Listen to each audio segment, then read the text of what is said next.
नमस्कार दोस्तों, आप देख रहे हैं आपका अपना channel VS health and wellbeing और मैं हूं आपके साथ अशोक कुमार पटेल, क्लिनिकल साइकोलॉजिस्ट। आज मेंटल हेल्थ से जुड़ी एक और नई और विशेष खबर लेकर के आज आपके सामने प्रस्तुत हुआ हूं।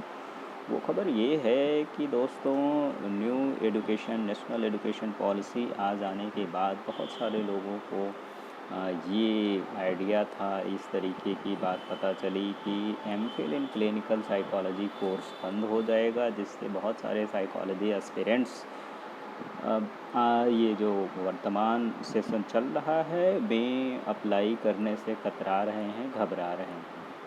तो ऐसे लोगों के लिए मैं ये बात ज़रूर बताना चाहूँगा कि आपको इस तरीके से कतराने घबराने की ज़रूरत नहीं है। यदि आप वास्तव में क्लिनिकल साइकोलॉजी में कैरियर बनाना चाहते हैं तो इस समय जो भी फॉर्म्स आ रहे हैं उनमें आपने अप्लाई करना चाहिए, एक बात। दूसरी बात, कुछ लोगों के मन में ऐसा भी प्रश्न है कि जो एमफिल डिग्री जिन्होंने ले लिया है यूजीसी से मान्यता अब उनकी नहीं रह जाएगी, ज़ीरो हो जाएगी। तो ऐसा कुछ नहीं है। रेट्रोस्पेक्टिव मेजर्स कभी नहीं लिए जाते हैं। पास्ट में जा कर के कभी किसी चीज़ को नहीं सुधार किया जा सकता है। तो इसका मतलब ये है कि जो भी डिग्रियां जिन्होंने ले लिया है उनकी degree as it is valid रहेगी। और तीसरी बात मैं आपको और क्लियर कर दूं कि मेंटल हेल्थ एक्ट 2017 अभी कई ऐसे स्टेट हैं जहां पर लागू नहीं हुआ है, कुछ स्टेट हैं जहां पर लागू हो चुका है। तो आने वाले दिनों में मेंटल हेल्थ जो एक्ट है 2017 वो सब जगह लागू किया जाएगा।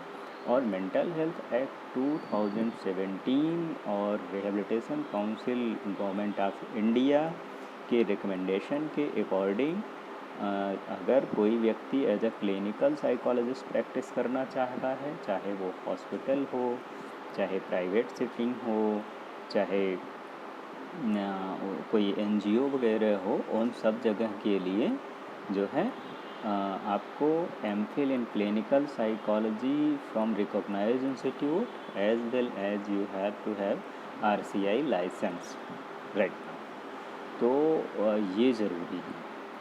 तो आने वाले समय में भी क्लिनिकल साइकोलॉजी जो है एमफिल इन क्लिनिकल साइकोलॉजी, उसकी प्रासंगिकता उतनी ही बनी रहेगी जितनी आज है। मैं आप लोगों को जो विशेष बात बताने जा रहा हूँ वो ये है कि इस विषय को लेकर के कि आने बहुत सारे लोगों के मन में जो इस बात की दहशत है उसको लेकर के एक Indian association of clinical psychologist ने एक मीटिंग ऑर्गेनाइज़ करी जो 19 अगस्त को हुई थी, जिसमें सभी जितने भी आरसीआई एफिलिएटेड इंस्टीट्यूट हैं जो एमफिल रन करते हैं उन सभी के जो विभागाध्यक्ष हैं, जो एचओडी आप कह सकते हैं, उनको जो है बुलाया गया है। तो उनको बुलाया गया और इस बात पर मशवरा किया गया कि क्या होना चाहिए, क्या किया जाना चाहिए। तो सभी एक मत से इस बात पर सहमत हैं कि सबसे पहले तो हमें गवर्नमेंट को ये चीज़ बतानी चाहिए और उनको कन्वे करना चाहिए कि ये एमफिल इन क्लिनिकल साइकोलॉजी एक विशेष और स्पेशलाइज्ड प्रोग्राम है। इसकी ट्रेनिंग डिफरेंट है, मेडिको मॉडल है ये, और इसकी जो गवर्निंग बॉडी है वो यूजीसी नहीं है, आरसीआई है। ठीक। और दूसरी बात, इसकी अप्लीकेबिलिटी जो है उसके बारे में भी चर्चा करने की पुरजोर ये की गई है, पुरजोर वकालत की गई है। इसके साथ साथ दोबारा से अभी आपका ये 14 को इन्होंने आरसीआई ने एक मीटिंग किया है जिसमें इन्होंने ये बताया कि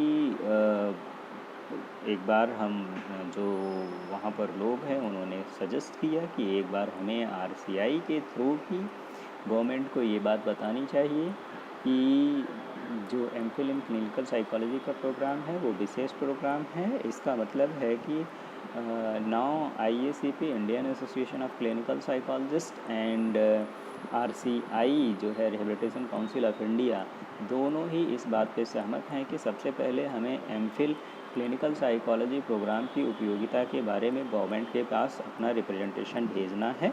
एक बात। दूसरी बात ये है कि अगर गवर्नमेंट ऑफ इंडिया इस बात से सहमत नहीं होती है किसी भी रीजन से, वैसे तो नहीं सहमत होने की कोई बात ही नहीं होती है, लेकिन फिर भी अगर गवर्नमेंट ऑफ इंडिया इस बात से सहमत नहीं हो पा रही है कि नहीं एमफिल प्रोग्राम को बिल्कुल से एबॉलिश ही कर देना है, तो भी एक जो है नया प्रपोजल है जो इसके नॉमिनक्लेचर को चेंज करने की बात है। तो उसमें आपका जो नया प्रोग्राम होगा वो क्लीन साइड डी के नाम से डॉक्टर इन क्लिनिकल साइकोलॉजी करके आने वाला है। तो इस तरीके के प्रपोजल हैं। तो अभी मैं जितने भी क्लिनिकल साइकोलॉजी एस्पिरेंट हैं, मैं उनसे गुजारिश करूँगा कि आपको अभी स्ट्रेस लेने की, स्ट्रेस में जाने की, ज़्यादा चिंता करने की कोई ज़रूरत नहीं है। इस तरीके से आपको अपने मेंटल हेल्थ को बनाए रखने की ज़रूरत है, और साथ के साथ आपका जो इंथुजियाज़म है, जो आपका लव है, जो पैशन है क्लिनिकल साइकोलॉजिस्ट बनने को लेकर के, उसको बनाए रखने की ज़रूरत है। और जो भी फॉर्म्स आ रहे हैं, जैसे पीजीआई बीएमएस रायपुर का फॉर्म आया हुआ है, राम मनोहर लोहिया नई दिल्ली का फॉर्म आया हुआ है, इभास का फॉर्म आया हुआ है, चंडीगढ़ का फॉर्म आने वाला है, मानसिक आरोग्यशाला ग्वालियर का फॉर्म आने वाला है, जेएसएस मेडिकल कॉलेज का फॉर्म आने वाला है। तो ये बल्कि आ चुका है जेएसएस मेडिकल कॉलेज का फॉर्म। तो इनको अप्लाई करिए, और आप जो है पूरी मेहनत के साथ, पूरी शिद्दत के साथ अपना एग्ज़ाम्स वगैरह दीजिए। Wish you all the best. और आप लोग सेलेक्ट होकर के फ्यूचर में क्लिनिकल साइकोलॉजिस्ट बन करके अपने मेंटल हेल्थ की देखभाल करें। साथ के साथ बाकी जो आसपास के लोग हैं, जो आपके क्लाइंट्स हैं, आपका जो लोकेलिटी है, आपका शहर है, उसकी सेवा करिए, आपके समाज की सेवा करिए। क्योंकि आफ्टर क्लिनिकल साइकोलॉजी डिग्री ज़्यादातर लोग जो है वो आपका सिटीज़ में ही जाना प्रेफर कर रहे हैं। ये भी गवर्नमेंट की एक बहुत बड़ी समस्या है, क्योंकि गवर्नमेंट ये कह रही है कि रूरल एरियाज़ में ह्यूमन लेबर, जो ह्यूमन रिसोर्स है, उसको प्रोड्यूस करने की ज़रूरत है। और बहुत सारे लोग तो प्राइवेट सेटअप में आ जाने के बाद जितनी भी कलेक्टिव एक्टिविटी होनी चाहिए उससे अपना कट ऑफ कर ले रहे हैं। तो दोस्तों, इस तरीके की गलती करने की बिल्कुल भी ज़रूरत नहीं है, क्योंकि जब आप जो है संख्या में ज़्यादा रहेंगे तभी आप अपना रिप्रेजेंटेशन ठीक ढंग से कर सकते हैं।